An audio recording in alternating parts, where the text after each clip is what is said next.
Carbon dioxide बनती है। Carbon dioxide जो बनती है वो कार्बन डाइऑक्साइड हमारे शरीर के लिए ज्यादा समय तक अंदर रहे ये ठीक नहीं होता है।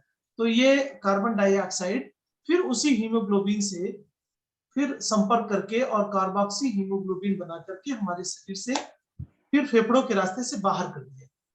यानी कि अच्छी गैस या अच्छी ऑक्सीजन हमारे शरीर में जाना और फिर वहां से वेस्ट मटेरियल जो हमारे शरीर में नहीं रहना चाहिए कार्बन डाइऑक्साइड के रूप में, उसको गैसियस जो वेस्ट होते हैं उससे वो शरीर से हमारे बाहर निकलना, ये काम हमारे फेफड़ों का होता है। तो आप समझ सकते हैं कि जिस चीज से हम 2 मिनट से भी ज्यादा नहीं रह सकते, 3 मिनट से ज्यादा जिंदा नहीं रह सकते, उसको लेने और बाहर निकालने का काम हमारे फेफड़े करते हैं। तो ये कितने इंपॉर्टेंट है। अच्छा, तो हमारे शरीर के का प्रत्येक अंग, सबका अपना अपना एक रोल है, सबकी अपनी अपनी जो है जरूरत है। अगर कोई भी अंग हमारा सही से काम नहीं करता है तो हमें दिक्कतें होने वाली। लेकिन बहुत से अंग ऐसे हैं जिनका हम अलग से कोई न कोई उपाय कर सकते हैं, या लंबे समय तक वो अगर कम भी फंक्शनिंग करते हैं तो भी हमारा कोई हमें दिक्कत नहीं होती। लेकिन आप देखिए कोविड पीरियड में फेफड़ों में जब संक्रमण हो जाता था और ऑक्सीजन का लेवल 90 से नीचे होने लगता था तो कितनी परेशानियां होने लगती। तो ये हमारे फेफड़ों का एक बहुत बड़ा महत्वपूर्ण वो है। तो आप देखिए इसमें चार्ट में आप देखिए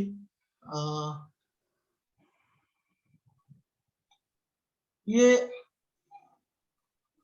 मानव शरीर के लिए जरूरी जो चीजें हैं वो है भोजन, जल और वायु। वायु हमारे शरीर में श्वसन तंत्र के माध्यम से जाती है और श्वसन तंत्र ये रहा, आपने देखा इस चार्ट में, देखिए हमारे नाक से शुरू होता है, यहाँ से हम ऑक्सीजन को इनहेल करते हैं, अंदर ले जाते हैं। मुंह से भी हम ले जा सकते हैं लेकिन सही तरीका नाक से होता है। फिर ये हमारे ग्रसनी और कंठ के पास से, फिर यहाँ कंठ में से यहाँ से अलग अलग होता है। श्वास नली अलग होती है और खाने की नली अलग होती है। ये श्वास नली हमारे शरीर में दो तरफ, हमारे हार्ट के दोनों तरफ जो है, हार्ट के क्या मतलब बीचों बीच के दोनों तरफ हड्डी के जो रिब्स होती है उनसे ढका हुआ ये कोमल अंग होता है, जिसे हम फुफ्फुस या फेफड़ा भी कहते हैं। और ये पसलियों से ढका रहता है। पसलियां इसका प्रोटेक्टिव लेयर बनाती हैं। इनके प्रोटेक्शन के लिए एक समझिए कि जैसे खिड़की पे हम अपने जाली लगाते हैं या लोहे की जो ग्रिल लगी रहती है ताकि कोई चीज अंदर ना आ सके उसको, उसके लिए उसी तरह से ये जो पसलियां होती हैं इसको सुरक्षित रखती हैं। और इसके अंदर फिर श्वसन नलिकाएं अंदर होती हैं, एक जाल की तरह से बना होता है। और आप इसमें देख सकते हैं श्वसन नलिकाएं, उसमें छोटे छोटे कुपिकाएं होती हैं, छोटी छोटी कुप्पियां होती हैं, फनल होती हैं। फेफड़ों को क्या चीजें नुकसान पहुंचाती हैं? तो फेफड़ों को नुकसान पहुंचाने चीजें होती है वो प्रदूषण होता है, धूम्रपान होता है, शराब का सेवन होता है, ज्यादा नमक होता है, सॉफ्ट ड्रिंक होता है, प्रोसेस्ड मीट होता है, फ्राइड फूड होता है। इसमें हमने देखा ये जो चार्ट पे देख रहे हैं आप, सांस हम जब लेते हैं तो जो श्वसन नलिकाएं होती हैं इन्हीं से जुड़ी हुई ब्लड वेसल्स होती हैं। और ये जो ब्लड वेसल्स होती हैं इनमें ब्लड चलता है और ये श्वसन नलिकाएं उनसे संपर्क में रहती हैं। और यहाँ पर ऑक्सीजन जब हम लेते हैं अंदर तो ऑक्सीजन हीमोग्लोबिन से संपर्क करके और ऑक्सी हीमोग्लोबिन बनाता है। और साथ ही साथ जो कार्बन डाइऑक्साइड होता है वो कार्बन डाइऑक्साइड जो है निकल करके और जो कार्बोक्सी हीमोग्लोबिन के रूप में आता है वो हीमोग्लोबिन से छूट करके फिर फेफड़ों में के माध्यम से बाहर चला। ऑक्सीजन का क्या रोल है आप लोग जानते हैं, पहले बताया जा चुका है। ऑक्सीजन हमारा प्रत्येक कोशिका तक पहुंचती है और वहां पर जो रासायनिक क्रियाएं होती हैं और फैट का जो कन्वर्जन होता है उसके लिए, इन रासायनिक क्रियाओं के लिए ऑक्सीजन की जरूरत होती है। और रासायनिक क्रियाओं के बाद से कार्बन डाइऑक्साइड निकलती है जो फिर फेफड़ों के माध्यम से बाहर। इसके अलावा मैंने बताया फेफड़ों को नुकसान पहुंचाने वाली चीजें, क्या करना चाहिए हमें और क्या नहीं करना चाहिए। तो फेफड़ों को अगर बचाना है तो उनको धूम्रपान नहीं करना चाहिए। इसके लिए कई सारे प्रयोग किए जा चुके हैं। एक अगर आप किसी बोतल में पानी भर लीजिए, किसी एक कोल्ड ड्रिंक की बोतल उसमें पानी भर लीजिए और उसके ऊपर ढक्कन में छेद करके एक सिगरेट लगा लीजिए और उस सिगरेट को जला दीजिए। और फिर नीचे से एक छेद कर दीजिए बोतल में। तो जैसे जैसे वो पानी नीचे गिरेगा एक वैक्यूम क्रिएट होगा और वो जो सिगरेट का जो धुआं है उस वैक्यूम के जरिए उस बोतल में नीचे आएगा और जैसे पूरा पानी निकल जाएगा तो सिगरेट का पूरा धुआं उस बोतल में आ जाएगा। फिर आप बोतल के छेद को बंद कर दीजिए और एक टिश्यू पेपर ले लीजिए और बोतल के ऊपर ढक्कन हटा करके रख दीजिए। फिर आप फेफड़ों से उस जो धुआं भरा हुआ है उसको आप पंप करिए बाहर की तरफ, तो उस टिश्यू पेपर से होते हुए वो गैस बाहर निकलेगी। फिर जब पूरी बोतल खाली हो जाए गैस से, आप उस टिश्यू पेपर को उठा करके देखिए तो उसमें ढेर सारा टार जमा है। जब भी हम कोई भी व्यक्ति सिगरेट पीता है, हम नहीं कहेंगे क्योंकि हम लोग इसमें सिगरेट नहीं पीते हैं, तो कोई भी व्यक्ति जब सिगरेट पीता है या बहुत ज्यादा धुएं में रहता है तो इसी तरह का टार या प्रदूषण में जब रहता है तो इस तरह का टार फेफड़ों में जमा होता है और फेफड़ों की फंक्शनिंग खराब होती है।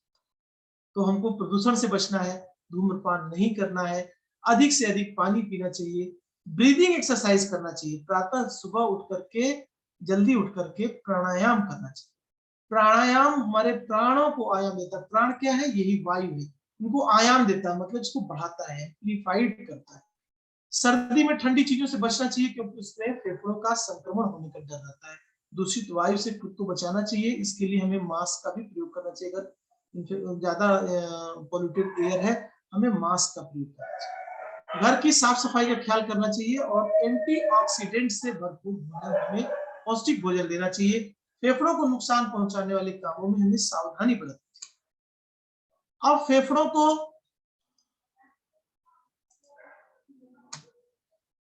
को फायदा पहुंचाने वाले आहार कौन से होते हैं? तो जितने भी विटामिन होते हैं वो फेफड़ों के लिए अच्छे होते हैं, लेकिन विटामिन सी से भरपूर जो आहार होते हैं वो हमारे फेफड़ों के लिए बहुत अच्छा होता है। खट्टे फल जैसे संतरा, नींबू, टमाटर, कीवी, स्ट्रॉबेरी, अंगूर, अनानास, आम, हरी मिर्च आदि में भरपूर विटामिन सी होता है और इसके सेवन करने से शरीर में मौजूद जो विषैले तत्व होते हैं, विषैले पदार्थ होते हैं, वो शरीर से बाहर निकल जाते हैं। विटामिन सी से भरपूर आहार में एंटीऑक्सीडेंट होते हैं जो सांस लेने के बाद ऑक्सीजन को सभी अंगों तक पहुंचाने में मदद करते हैं।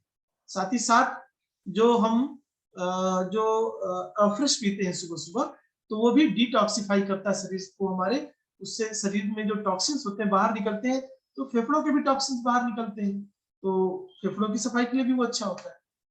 लहसुन का सेवन हमें करना चाहिए। लहसुन जो होता है वो कफ को खत्म करता है, कफ का शमन करता है।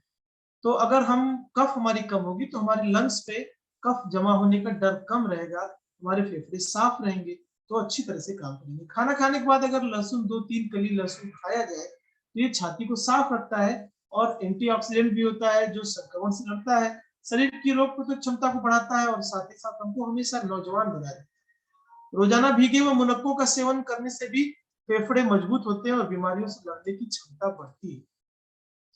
तुलसी का सेवन सदियों से, तुलसी का जो सेवन है वो फेफड़ों के लिए अच्छा माना जाता है।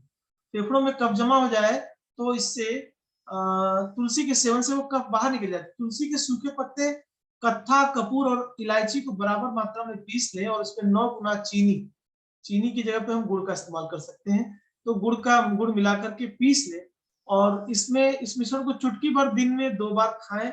इससे फेफड़ों में जमा कफ खत्म होने में मदद मिलती है। मुलेठी में एंटी इंफ्लेमेटरी गुण पाए जाते हैं, फेफड़ों को साफ करने में भी, और उसमें अगर कोई हमें संक्रमण हुआ है फेफड़ों में, सर्दी जुकाम खांसी अगर आ रही है तो मुलेठी के सेवन से इसमें बहुत फायदा मिलता है। अदरक भी हमारे शरीर के लिए बहुत अच्छी होती है, शरीर को डिटॉक्सिफाई तो करती ही है, टॉक्सिन्स को बाहर निकालती ही है। और अगर सुबह सुबह हम अदरक का रस शहद के साथ गर्म पानी में मिला करके लेते हैं तो हमारे फेफड़े डिटॉक्सिफाई होते हैं। साथ ही साथ सूखी अदरक जिसे हम सौंठ कहते हैं उसका अगर हम इस्तेमाल करते हैं तो ये थोड़ा सा कलाकारी कोई कर रहा है, रानी शर्मा जी कलाकारी कर रही हैं, भाई मत करिए, है ना, तो इससे थोड़ी सी कंसंट्रेशन थोड़ा सा दूर डिस्टर्ब होता है। तो ठीक है, तो ये सौंठ का इस्तेमाल करने से भी कफ निकलती है और फेफड़े हमारे साफ सुथरे रहते हैं, अच्छे रहते हैं। लाइकोपीन से युक्त जो आहार होते हैं, लाइकोपीन एक बहुत ही बेहतरीन एंटीऑक्सीडेंट होता है और ये टमाटर में भी बहुत पाया जाता है, खट्टे फलों में पाया जाता है, गाजर, तरबूज, पपीता, शकरकंद और हरी सब्जियों में लाइकोपीन पाया जाता है। और साथ ही साथ इनमें कैरोटीनॉइड एंटीऑक्सीडेंट भी होता है। ये अस्थमा, जो सांस फूलने की बीमारी होती है, दमा जिसे कहते हैं, तो इससे भी बचाने में सहायक होता है। साथ ही इन्हें खाने से फेफड़ों के कैंसर होने का भी खतरा कम हो जाता है। और सबसे बड़ी चीज है कि स्वच्छ हवा, स्वस्थ फेफड़े और लोक कल्याण के लिए वृक्ष लगाएं। लोक कल्याण क्यों कहा? हरियाली रहेगी, पेड़ पौधे रहेंगे, अच्छी हवा रहेगी, तो हम तो लाभान्वित होंगे। अगर हम एक पौधा लगाते हैं, एक पेड़ लगाते हैं, तो हमको तो अच्छा लगता ही है। उस पेड़ को जब वो पेड़ बढ़ता है, वो पेड़ जब फल देता है, तो हमें तो बहुत अच्छा लगता ही है। लेकिन जो वो ऑक्सीजन देता है, उस पे पूरे विश्व का कल्याण होता है, पूरे सभी समाज का कल्याण होता है। हम लोग एक अभियान भी चला रहे हैं। मैं आपको बताना चाहता हूँ, टॉपिक से हटकर भी थोड़ा बताना चाहता हूँ कि हम लोग अपने किसी भी दोस्त मित्र के जन्मदिन के अवसर पर और मांगलिक अवसरों पर या किसी पूर्वज की पुण्यतिथि पर 1 से लेकर 11, 51, 101, 501 पेड़ हम लोग, वृक्ष, छोटे पौधे हम लोग देते हैं। मैंने और हमारे मित्रों ने अब किसी भी मांगलिक अवसर पर उपहार में अन्य चीजें देना बंद कर दिया है, पेड़ देते हैं हम। इससे अच्छा कोई उपहार नहीं हो सकता। और देखिए, हम कोई उपहार किसी को देते हैं, कोई हमने बुके दे दिया तो उसकी लाइफ 2-4 घंटे होती है।